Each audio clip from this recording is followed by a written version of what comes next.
Au micro de France Inter, Frédéric Beigbeder a évoqué ses addictions passées et a constaté qu'il pourrait très bien être à la place de Pierre Palmade aujourd'hui. Frédéric Beigbeder n'a jamais caché qu'il avait été un grand consommateur de cocaïne. Il s'était ainsi confié sur ses adieux à cette drogue dure dans les colonnes de l'Obs, en juin dernier.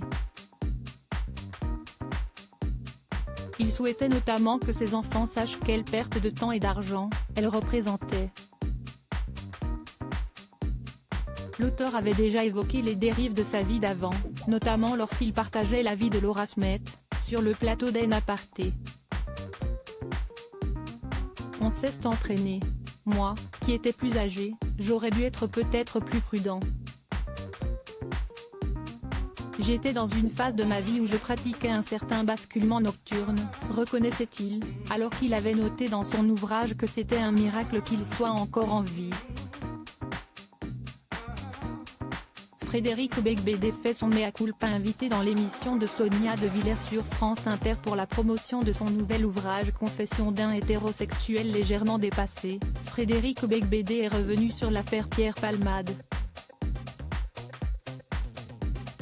On ne guérit jamais, a-t-il indiqué à propos de la cocaïne, notant qu'il aurait pu être à la place de l'humoriste aujourd'hui.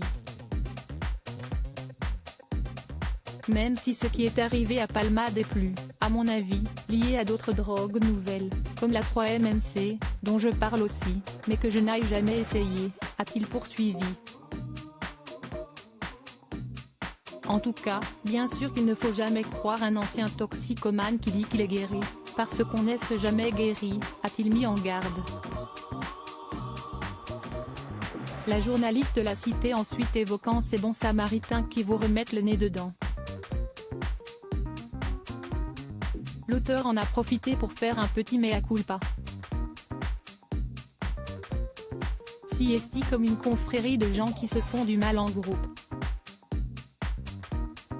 Si est-il quelque chose que j'essaie de décrire, parce que je crois qu'à une époque j'ai des personnages de mes romans, qui ont pu donner de mauvaises idées. Point. Si est-il vrai que si est-il un sujet très grave, a-t-il regretté.